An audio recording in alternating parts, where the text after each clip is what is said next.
बार बार ये दावा कर रहे हैं कि भूमिहार वोट बैंक तो है ही नहीं, भूमिहार कोई वोट बैंक नहीं है। लेकिन दिक्कत ये आती है कि अगर हम मोकामा की बात करें, उसके आसपास के कुछ इलाकों की बात करें, तो इवन आरजेडी भी ये मान चुकी है कि भाई भूमिहार वोट बैंक है, तभी तो वो सूरजभान सिंह को चुनाव मैदान में लेकर के आती है।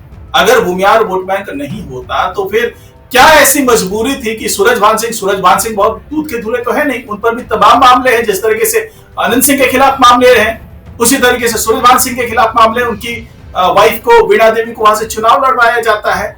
और अगर भूमिहार वोट बैंक नहीं है, खासतौर से मोकामा की बात मैं कर रहा हूं, तो इतने लंबे समय से केवल भूमिहार तबके का ही कोई प्रत्याशी वहां पर क्यों जीत रहा है। अगर मैं बेगूसराय की भी बात करूं तो वहां पर भी कमोबेश ऐसा ही दिखता है। लोकसभा तक के इलेक्शन में यह ध्यान रखना पड़ता है कि कोई भूमिहार ही वहां से प्रत्याशी हो, खुद गिरिराज सिंह इसका एग्जाम्पल है। तो आप कैसे नकार सकते हैं कि भूमिहार कोई वोट बैंक है ही नहीं। भूमिहारों की आबादी 2.5% है। वहां पे लगभग 3 लाख वोटर्स हैं और 3 लाख का 2.5% अगर आप जोड़ लेते हैं तो कितना होता है, आप उसकी कल्पना कर लीजिए। पहला ये है। और अगर भूमिहार वोट बैंक है और इसमें 2 सशक्त प्रत्याशी भूमिहार हैं, तो क्या ये दोनों में से दोनों के प्रत्याशी भूमिहारों के वोट से जीत जाएंगे, या भूमिहारों का वोट इसमें डिसाइसिव फैक्टर की तरह काम आएगा? सूरजभान सिंह का या फिर अनंत सिंह का जीतना यह एक अलग डायनामिक्स है जिसको उसकी जाति से नहीं देखी जा सकती है। अगर जाति से ही देखी जाती तो वहां पे राजपूतों की संख्या भूमिहारों से ज्यादा है, वहां पे धार्मिकों की संख्या भूमिहारों से कई गुना ज्यादा है। तो मामला किसी जाति विशेष के होने का नहीं है। यहाँ पे मामला यह है कि लोगों ने किस व्यक्ति को अपना नेता चुना, अपना नुमाइंदा चुना। ये नहीं भूलना चाहिए कि मोकामा जो क्षेत्र है 1990 से वर्चस्व की लड़ाई के लिए जाना जाता है। मोकामा में दिलीप सिंह की हत्या हुई, कई राजनीतिक लीडरों की हत्या की गई जिसके आरोप अनंत सिंह के ऊपर लगाए गए। दिलीप सिंह जो अनंत सिंह के भाई थे वो भी विधायक थे और उनकी हत्या के बाद अनंत सिंह ने मोर्चा संभाला और वो लगातार 3-4 बार से जीत रहे हैं। उनकी पत्नी भी एक बार जीत चुकी है। अब जो जिस तरह की स्थितियां वहां पे बनी है, ये स्थिति कुछ ऐसी है कि इस बार जो लड़ाई है, हमको ये दिख रहा है कि वहां पे लड़ाई सोशल जस्टिस बनाम सामंतवाद की हो चुकी, और सोशल जस्टिस बनाम सामंतवाद की लड़ाई जहां पे होगी, वैसी स्थिति में भूमिहार प्रत्याशी के रूप में किसी एक व्यक्ति का जीत पाना कठिन होगा। जी जी। अब यहाँ पर अरविंद जी सवाल यही उठ रहा है कि शार्दुल जी तो पूरी तरीके से खारिज कर रहे हैं कि भूमिहार का कोई वोट बैंक ही नहीं है और वो कोई डिसाइसिव रोल प्ले नहीं कर रहा है, यानी कि निर्णायक भूमिका में ही नहीं है। आपको भी ऐसा लगता है कि चाहे बात हम बेगूसराय की कर लें, चाहे बात हम मुंगेर की कर लें, चाहे बात हम मोकामा की कर लें, चाहे बात हम आसपास के कुछ इलाकों की कर लें, तो वहां पर वाकई भूमिहार वोट बैंक नहीं है और डिसाइसिव जो है वो वहां पर या तो कुर्मी कोयली समुदाय नजर आता है, या यादव समुदाय नजर आता है, या राजपूत समुदाय आता है। लेकिन मैं ये नहीं समझ पा रहा हूं कि अगर भूमिहार वोट बैंक नहीं है तो अक्सर इन इलाकों से केवल भूमिहार प्रत्याशी क्यों खड़े किए जाते हैं? जी बिल्कुल, देखिए ये मैंने इसी की चिंता व्यक्त की थी कि जब कुछ जातियां सामाजिक न्याय के नाम पर, एक अच्छे आंदोलन, एक अच्छी सोच के नाम पर जातीय गोलबंदी शुरू करेंगी। अभी आपने देखा जब नामांकन प्रक्रिया के पहले लोगों ने कहना शुरू किया कि भूरा बाल साफ करो, तो क्रिया के बदले प्रक्रिया में लोग गोलबंद होना शुरू करते हैं, फिर सोच वाले लोग भी मजबूरन होते हैं। फिर अब देखिए इस पे हत्या हो जाती है, दो बाहुबली और एक अच्छा प्रत्याशी जिसके साथ बाहुबली का, वहां भी बयान देखिए कैसा किसके लड़ा रहे किसके नहीं। और पूरा सुझाव जो स्वस्थ मुद्दों पर होना चाहिए, गंभीर पेट पर होना चाहिए। लेकिन बिहार में मैं आपका ध्यान थोड़ा सा बिहार में ही पूरे विश्व में बिहार के मुखिया का नाम रोशन कर रही मैथिली ठाकुर भी तो प्रत्याशी है। इस तरह के प्रत्याशियों का चयन सभी जगहों को करना चाहिए। यहाँ पर चूक हुई है, लोग गायकों को, लोक सेवकों को, डॉक्टर्स को, इंजीनियर्स को, विद्यार्थियों को क्यों नहीं बना? जैसे खेसारी को दिया गया, खेसारी लोकप्रिय है, खेसारी अपने गायकी में जब जब बात करते हैं तो बहुत अच्छा पारिवारिक पहलू पर बात करते हैं, एग्जाम्पल देते हैं। तो ऐसे लोगों को सबको देना चाहिए। वही मैं जो रंजन की चिंता थी सूरज की, नहीं देना चाहिए टिकट सूरज भान को, नहीं वहां पर ये जो हिंसा है ये भड़क सकती है, वो फलीभूत हो गई। तो आप अब मेरा फलीभूत हो गई और दुलाल यादव की हत्या हुई। अब हत्यारोप भी अभी है, अभी आरोप सिद्ध नहीं हुआ भारत संविधान और न्यायालय के हिसाब से, लेकिन जो हत्यारोपी है और जो हत्या हो चुकी है, हत्या वाली जात कह रही है कि फलाने ने कर दिया, उस जात ने वो भूमिहारों को सोशल मीडिया पर उल्टा सीधा बोलना शुरू हुआ। अब भूमिहार इकट्ठा होने लगे, वो अपने आप वो नहीं इकट्ठा करते। बिल्कुल सहमत हूं, लोग मुद्दे पर सोचते हैं। जो स्वस्थ समाज होता है, जो पढ़े लिखे लोग होते हैं, भले संख्या में कम होते हैं लेकिन वो डिसाइडिंग फैक्टर्स होते हैं। हम बाराबंकी के बहुत बड़े नेता स्वर्गीय बेनी प्रसाद वर्मा जी थे, वो चुनाव लड़ते थे तो वो बिल्कुल स्पष्ट रूप से कहते थे कि अगर मेरे लोकसभा में किसी की वोटिंग 5,000 भी है और विधानसभा में उसकी वोटिंग 500 भी है तो वहां तक मुझको जाना है, क्योंकि चुनाव में हार जीत का फैसला उत्तर प्रदेश में 23 और 26 वोट से विधायक हारे और सांसदी के चुनाव में 2-2.5 हजार से हार जीत होती है। तो किसी भी वोटर्स को, समुदाय को लोग छोड़ते नहीं है। गोलबंदी तब होती है जब कोई भी एक समुदाय, भूमिहार हो, ठाकुर हो, अगर दलितों को और कायस्थों को या ब्राह्मणों को, यादवों को, कुर्मी को, कोयली को, कुशवाहा को वो गाली देगा उल्टा, तो वो जातियां इकट्ठा होंगी। सवाल जनता के पीछे छूट जाते हैं, जातीय गोलबंदी शुरू हो जाती है। यही चिंता होनी चाहिए।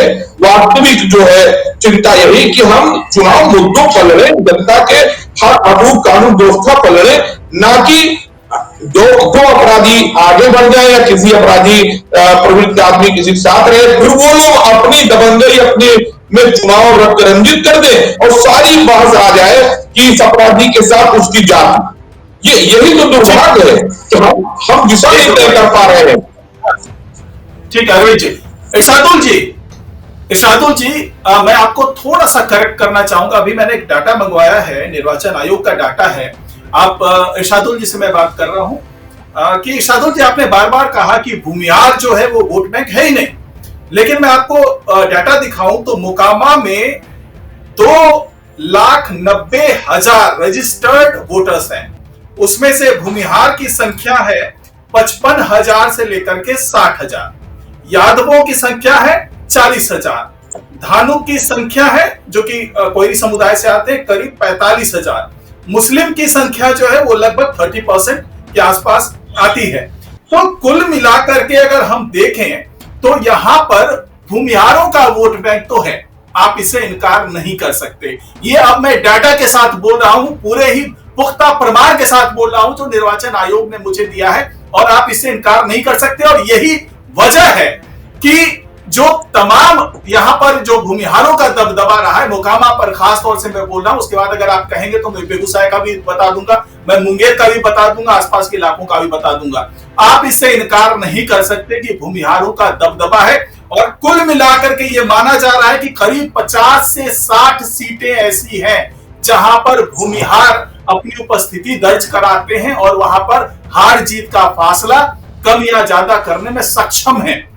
ये आधिकारिक डाटा है जो मैं आपको दे रहा हूं। इरशादुल जी जरा नहीं, सुनिए, क्या चुनाव आयोग इस तरह का डाटा जारी करता है जाति के आधार पर? पहला सवाल ये है।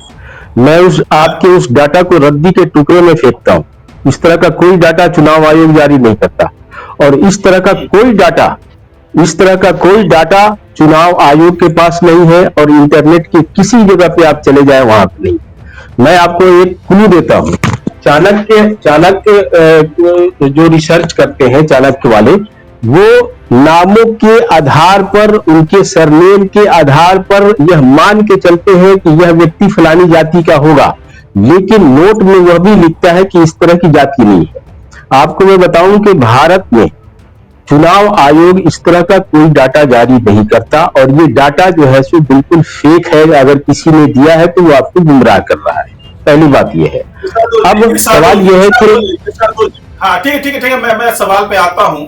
मैं अब सीमांचल की बात करता हूं। सीमांचल में किशनगंज में 68% मुस्लिमों की आबादी है।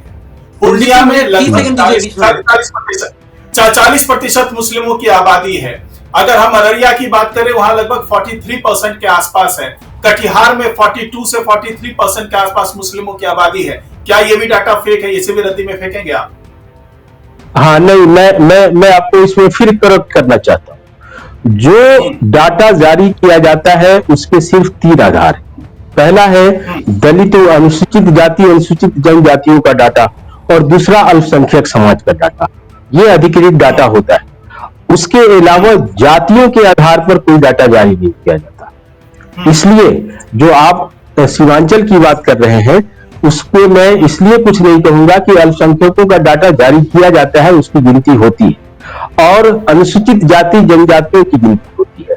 बाकी हिंदू समाज के अंदर जो जातियां हैं उसकी गिनती नहीं होती है। इसलिए ये बहस का मुद्दा ही नहीं है। अब हम लोग बहस को आगे बढ़ाएं तो ज्यादा बेहतर। नहीं, बहस इसी पर केंद्रित है कि क्या ये जो समझ दीजिए आप बिल्कुल मैं आपके पास ही आ रहा हूं। बहस का मुद्दा इसलिए भी ये है क्योंकि हम लोग बात ही भूमियार वोट बैंक की कर रहे हैं और उसके बदलते परिदृश्य की कर रहे हैं। अनंत सिंह की गिरफ्तारी के बाद कैसा परिदृश्य है, इसलिए ये यहाँ पे प्रासंगिक है। युवराज जी, सुरजीत जी, सबसे पहले हक साहब बड़े विद्वान लग रहे हैं मुझे, लेकिन उनकी कुछ बातों से मैं सहमत नहीं हूँ। शायद उनके कोई बायस या उनकी वजूहत हो सकती है। भारतीय राजनीति में कहा जाता है कि जाति नहीं जाती। तो जब आप मुसलमानों की बात करते हैं तो उनकी तो जाति हम देखते नहीं है, उनको हम कंसोलिडेटेड मुस्लिम वोट बैंक बोल के डिस्काउंट कर देते हैं। और ये हर चुनाव की बात है। Upper caste, lower caste, forward, backward, पिछला, अगड़ा, जो शब्दावली आपको या आपके दर्शकों को समझ आए भाई आप यूज कर सकते हैं। जातियों की बात होती है। और सुरजीत जी, आपने जो डेटा दिया मैं उसकी बात करूंगा। अब हक साहब का ये मानना है कि जातियों का डेटा नहीं होता, तो सर बहुत सारी सर्वे एजेंसी है भारत में। एक बहुत अच्छी एजेंसी एडीआर जो कि इलेक्टोरल प्रोसेस पे रिफॉर्म्स के स्टडीज करती है, पीआईएल डालती है। तो जो सुरजीत जी ने डेटा दिया वो एग्जैक्ट डेटा मेरे पास है, जो कि इंडिया टुडे ने रिलीज किया था कुछ दिनों पहले। और उसके अनुसार जैसा सुरजीत जी आपने कहा, लगभग 8 सीटों पे भूमियारों का वर्चस्व है। उसी तरीके से लगभग 6 सीटों पे ब्राह्मणों का वर्चस्व है। तो ये वर्चस्व की लड़ाई मैं मानता हूँ। और हक साहब का जो कहना है कि भाई ये भूमियार जो वोट बैंक नहीं है, सर ये मैं आपकी बात को दोहरा रहा हूँ। भूमियार वोट बैंक नहीं है, लेकिन सुरजीत जी एक बात और समझनी पड़ेगी। भूमियार बिहार में हमारे यहाँ उनको कहा जाता है जिनकी पुश्तें, जिनकी पीढ़ियां जो कहा कि उनके पुरखे जमीनों पर राज करते आए, जिनका वर्चस्व रहा है। तो समाज में जो वर्चस्व रखता है, जो वर्चस्वधारी है, वो नेतृत्व करता है। अब पिछड़ा अगड़ा की डिबेट में मैं नहीं जा रहा। ट्रेडिशनली उनका वर्चस्व रहा है, वो नेतृत्व करते हैं। तो आज भी उनके नेतृत्व में 6-8 सीटें ऐसी 8 सीटें जहां उनका वर्चस्व है, उनका नेतृत्व है। तो अगर हक साहब कहते कि भाई उनकी तो जनसंख्या केवल 2.8% है, 2.5% है, होगी नो डाउट, लेकिन उनका नेतृत्व है और उनका कैंडिडेट ही जीतेगा।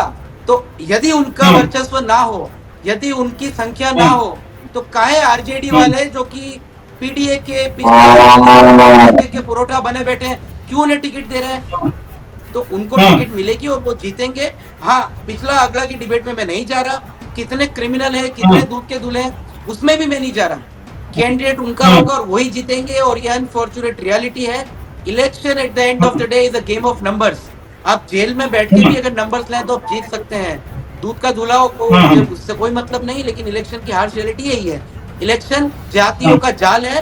भारतीय जनता पार्टी और आज की युवा पीढ़ी ये प्रयास करी कि विकास की जंग बन जाए, बतौर ये जातियों के जाल से निकल के विकास की जंग बन जाए। इतना प्रयास चल रहा है आज की राजनीति का, लेकिन जाति कभी नहीं जाती सर। जी जी जी, बहुत बहुत धन्यवाद। तीनों मेहमान हमारे साथ जुड़े, परिचर्चा में भाग लिया। इसको मैं बहस नहीं कहूंगा, ये परिचर्चा थी जिसमें हम लोगों ने शिरकत की। और आप तीनों मेहमानों का बहुत बहुत धन्यवाद।